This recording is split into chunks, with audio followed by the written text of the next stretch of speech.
Fazer cinema ou televisão exige técnica. Não é fácil, é muito difícil. Tem um método que é o mais conhecido, atribuído a um homem chamado Stanislavski, Konstantin Sergeyevich Stanislavski, né? Ele praticamente levou a vida inteira para apanhar essas técnicas, né, de vários lugares, de vários países, de vários intérpretes, né, de várias escolas, para formalizar uma metodologia, né, pela qual você se torna um profissional nessa área. E ele foi muito mais além, porque o método ele se aplica não só para um ator, para uma atriz, mas para qualquer artista. Você é um pintor, você é um fotógrafo, você é o artista que seja. Stanislavski é fundamental para o seu crescimento profissional. A gente vai começar pela coisa mais básica que existe, porque quando você vai interpretar um personagem, né, você recebe um texto, você recebe um roteiro e você tem que estudar esse personagem. Mas estudar o quê? O que eu preciso estudar? O que eu preciso aprender para eu poder interpretar aquele personagem? O que eu preciso para viver aquele personagem? E é disso que se trata esse curso. 2 tipos básicos de ação, porque na verdade, se você for dividir, tem outros tipos, outras classificações. Mas estamos pegando mesmo do começo, né? Então, da base. Ação literal, e o outro tipo é ação essencial. Na frente de ação essencial coloca objetivo, entre parênteses, porque é uma outra forma como ela é chamada. Literal, por exemplo, eu levantei. No roteiro vai estar escrito assim: Joel Bright, levanta-se da cadeira e dá 2 passos à frente e volta à sua cadeira. Está assim no roteiro. E senta-se novamente. Ok. Isso é uma ação literal, porque da forma como você lê a literalidade das palavras, né, é como você vê na tela. Eu levantei, eu caminhei, eu voltei e sentei novamente. Então essa é uma ação literal.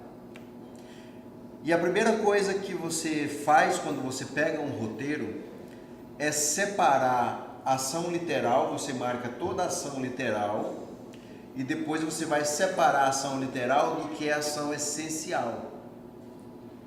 Tá? Então, se eu digo para vocês que ação literal é essa ação física, né? Ou seja, na literalidade das palavras, eu me levanto, eu caminho, eu dou um soco, eu saio pulando e por aí vai, né? O que vem a ser ação essencial? Eu falo uma coisa, por exemplo, eu digo assim: Maria, eu te amo. O que é o literal aí? O que você entende? O que foi que eu disse? Poderia não faltar no caso da ação. Tá, o literal assim, por exemplo, eu peguei o exemplo de Maria. Eu chego para Maria e falo: Maria, eu te amo. Quando você vai no dicionário, a palavra amar, o verbo amar, ele tem um significado. Qual é o significado? O que você entende que eu estou dizendo para Maria? Você entende que eu estou dizendo que eu gosto dela, que eu tenho todo um carinho por ela, que eu tenho um sentimento por ela. É um sentimento que não é um sentimento raso, é um sentimento profundo, é um sentimento forte. Porque o amor, ele tem essa profundidade. É isso que você entende. Isso é a literalidade da palavra. Então, quando eu digo eu te amo, Maria, ação literal é o fato de eu dizer eu te amo. Agora, o que vem a ser a ação essencial? A ação essencial, eu pedi para vocês colocarem entre parênteses aí, objetivo. Então, eu estou passando esses termos para vocês estarem familiarizados, porque quando vocês receberem um personagem para fazer de um diretor, né? Vocês vão fazer um filme e você recebe um personagem. Muitas vezes o diretor ele te passa uma ficha para te ajudar a construir o teu personagem. E aí, às vezes, tem esses termos, e você precisa saber o que é isso. Por isso que eu estou passando esses termos para vocês. Objetivo, a mesma coisa que ação essencial. Agora, por exemplo, se eu estivesse sendo cínico com Maria, na realidade eu não amo ela coisa nenhuma, eu odeio ela, se eu pudesse eu cortava o pescoço dela fora. Mas eu chego para ela e falo, Maria, eu te amo. Né? Literalmente eu estou dizendo que a amo, mas a intenção, aí uma outra palavrinha que vocês podem colocar aí na frente de objetivo. Intenção. Ação essencial é a intenção por trás da literalidade, da ação literal. Então a gente tem uma ação literal e para toda ação literal, atrás você tem uma ação essencial. Né? E o que é? É uma intenção. Ação literal, eu me levantei, né? Eu dei 2 passos, eu poderia ter dado 3, 4, por que eu dei só 3 passos? Né? Eu volto e eu sento novamente, ok? Qual foi a minha intenção aqui em fazer isso? Alguém pode dizer?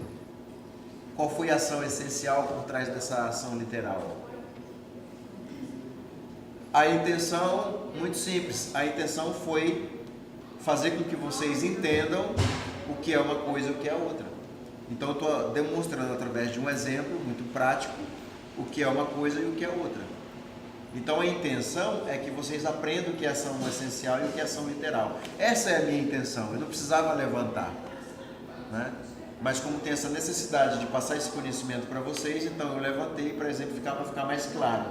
Então eu tenho que marcar, eu tenho que fazer uma coreografia de todas as minhas ações físicas. A hora que eu pego, o momento que eu pego no talher, o momento que eu levo esse talher à boca, o momento que eu pego o copo de vinho, que eu tomo esse vinho, né? O momento que eu pego a guardanapo, limpo a boca, né? O canto da boca. Tudo isso você tem que marcar, porque muitas vezes não está escrito no roteiro. Então aquilo que não está escrito no roteiro, você tem que marcar, você tem que acrescentar para não ficar uma coisa falsa. Porque se você está almoçando com alguém, você não fica parado o tempo todo, você está fazendo alguma coisa. Sempre você está fazendo alguma coisa, mas você tem que ter consciência de tudo que você está fazendo em cena, né? E aí tem uma outra coisa, por exemplo, você vai usar essa ação literal como foco da tua atenção. Por exemplo, qual é o momento que eu vou olhar nos olhos da minha namorada? Qual é o momento que eu vou olhar na comida? Né? Qual é o momento que eu vou olhar para outra direção que não seja nem a comida nem a minha namorada? E para cada ação que eu criar, que não, digamos, não esteja no roteiro, obviamente que não vá deturpar o texto, mas que cabe ali dentro, eu tenho que criar uma ação essencial, não é? Tudo isso tem que ter uma intenção. Por que nesse momento eu olho nos olhos da minha namorada e não na comida? O que é que eu quero dizer para ela com o meu olhar? O meu olhar tem que dizer alguma coisa, ele não pode ser um olhar vazio do nada. Eu estou olhando para ela, mas aí eu estou pensando em alguma coisa que eu esqueci em casa, qualquer coisa assim. Tudo bem, se isso faz parte da cena, se essa é a preocupação do personagem, tudo bem, eu posso estar com um olhar olhando para ela, mas um olhar perdido, porque eu estou lembrando de uma coisa que aconteceu, alguma coisa que eu esqueci, então estou com um ar de preocupação. Mas isso, eu tenho que ter consciência completa disso daí. Super objetivo. Já temos ação literal e temos ação essencial, que é a mesma coisa que objetivo, né? Sendo ação essencial um objetivo, o que é o super objetivo? Então, assim, o super objetivo, o que é o super objetivo? É aquilo que, se você tirar do personagem, ele perde a razão da existência dele. Ele não vive sem aquilo. Então, ela definiu muito bem. Olha, o objetivo é a intenção, né? Uma intenção. Se eu tenho um super objetivo, eu tenho uma intenção maior. que eu posso definir como sendo um sonho, ou seja, como sendo a razão da existência dele. Então, por exemplo, vamos pegar um exemplo bem interessante aqui. João quer casar com Maria.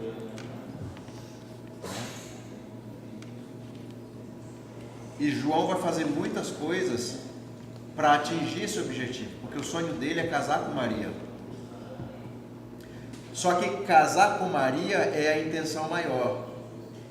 Então você pode ter um filme que a intenção maior, o sonho, a razão da existência do João é casar com Maria. É o que ele mais quer, e se tirar isso dele, você está matando o personagem, praticamente, né?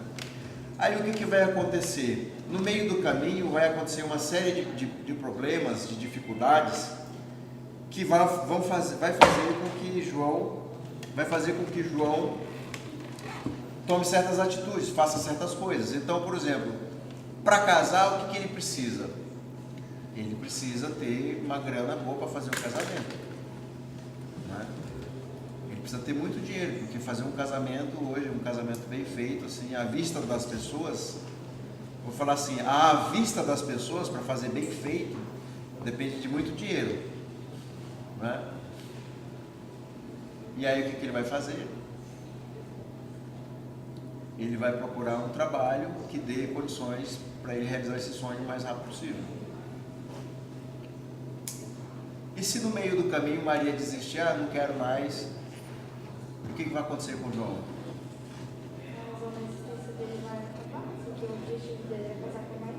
Sim, mas exatamente. Mas de repente ela pode não querer mais, mas ele vai desistir assim, eu não quero mais casar com você.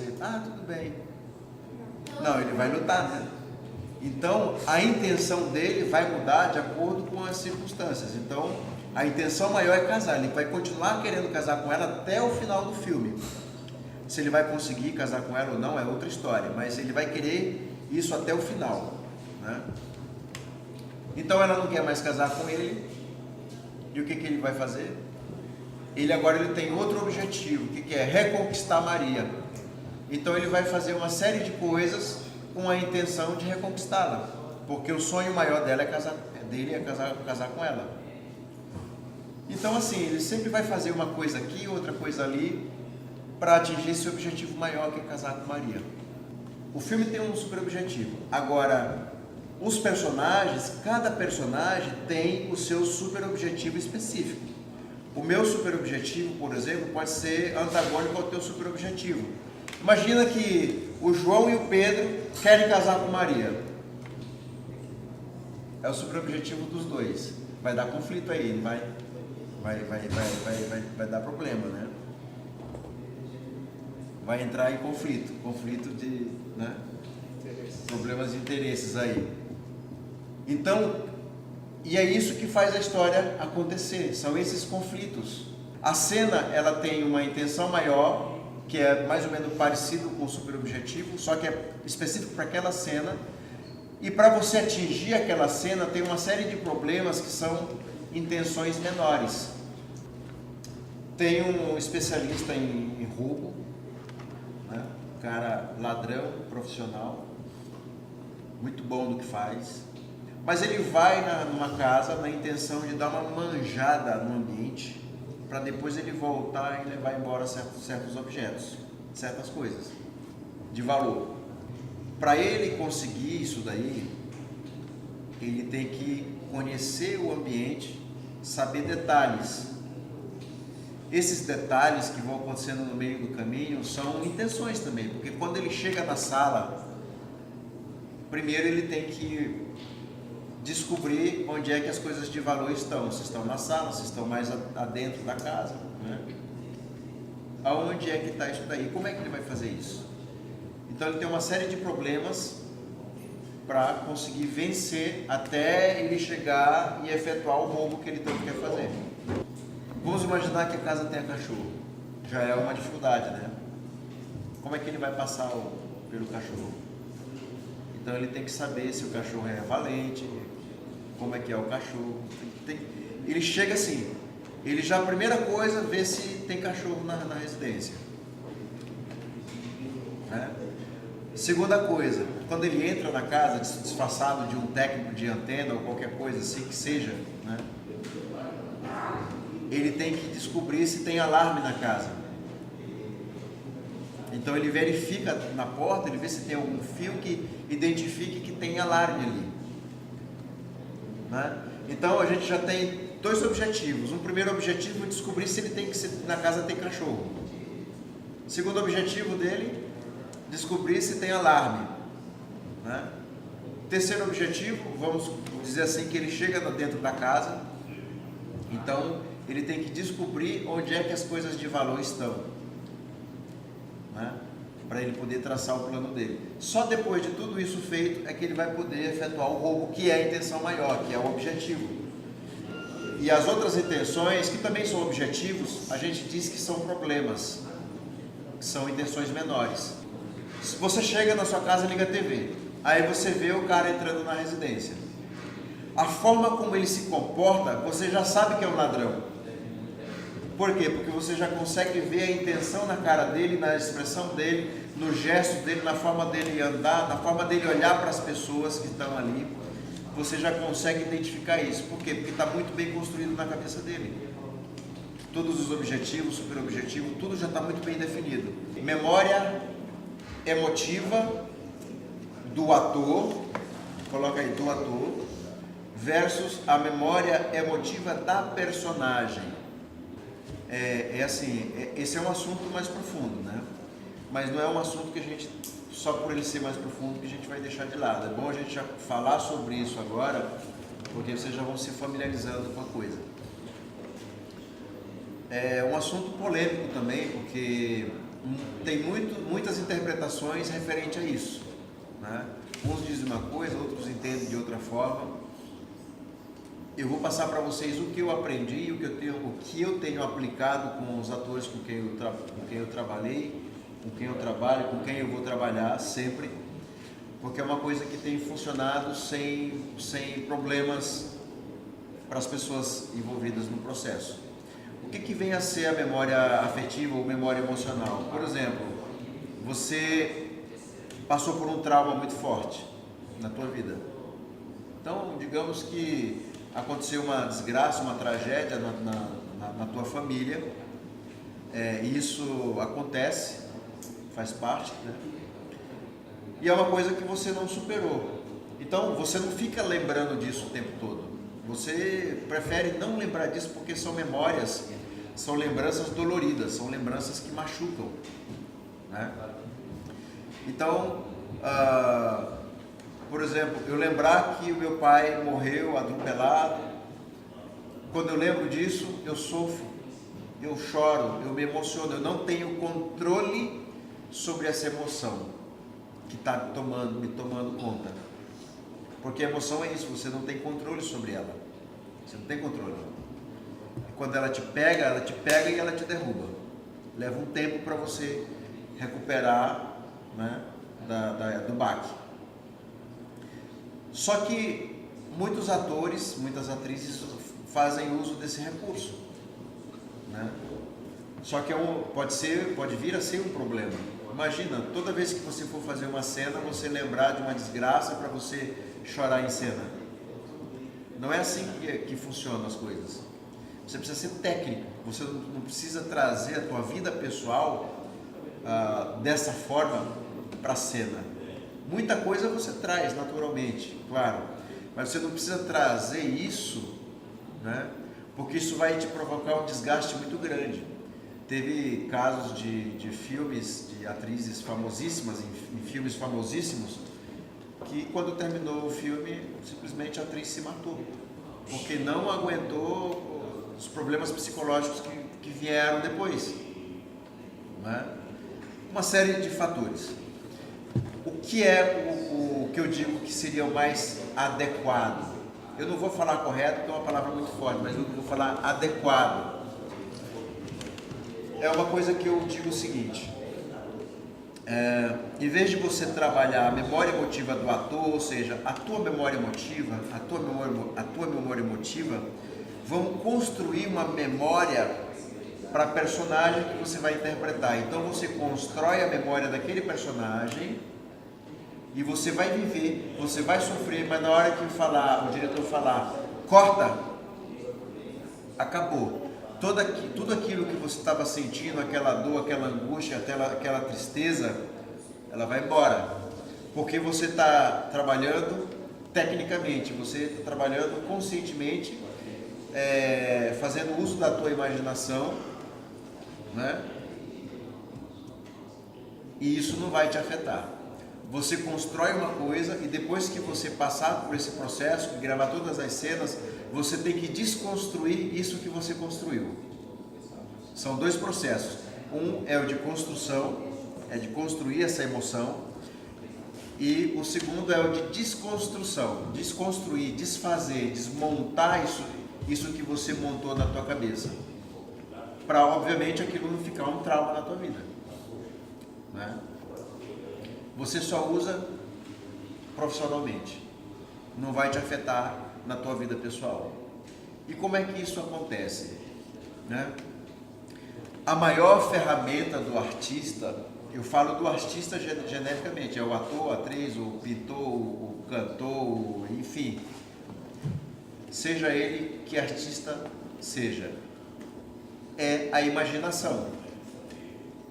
A imaginação é a maior ferramenta do artista. É ela que você vai usar para fazer o teu trabalho. Então, obviamente que você tem que aprender a usar essa ferramenta. E aqui eu vou ensinar a técnica para desenvolver isso, para usar isso de forma correta, de forma adequada. Falar um pouco sobre programação neurolinguística, tá? A programação neurolinguística, ou PNL como chamam, né? Ela diz o seguinte: aquilo que você consegue ver, visualizar, ouvir e sentir imaginariamente, mas de forma mais intensa, mais viva e audível possível,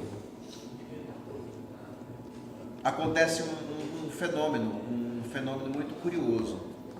O teu cérebro, ou melhor, eu vou dizer assim, que uma parte do teu cérebro não consegue separar, distinguir isso que você imaginou ou que você viveu imaginariamente, tá?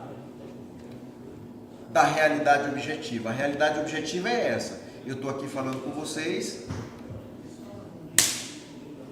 eu dei um tapa na minha mão, que obviamente ardeu, e eu senti esse ardor, né? Mas isso foi fisicamente, foi na minha realidade objetiva.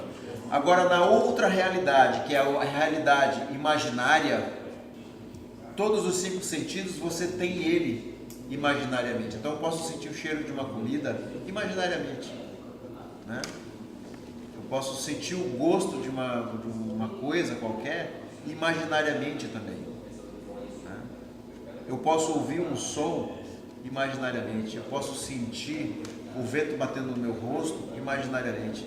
Eu posso sentir um tapa na minha cara imaginariamente. Tudo isso imaginariamente, né?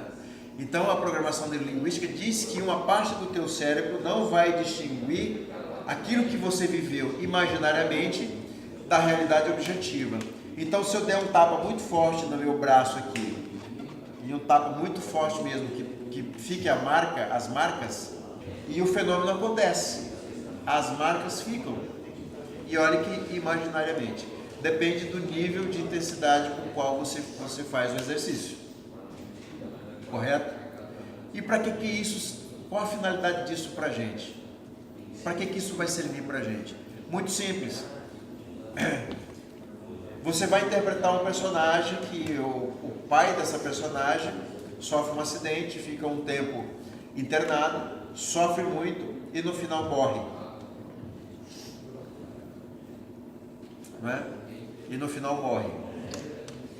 Só que essas cenas não estão no filme, fazem parte da história do personagem. Ela só vai viver depois, ela fica com aquele trauma. Então tudo que acontece, as coisas que acontecem, quando ela via lembrar desses fatos, né, ela vai sofrer, ela vai sentir dor.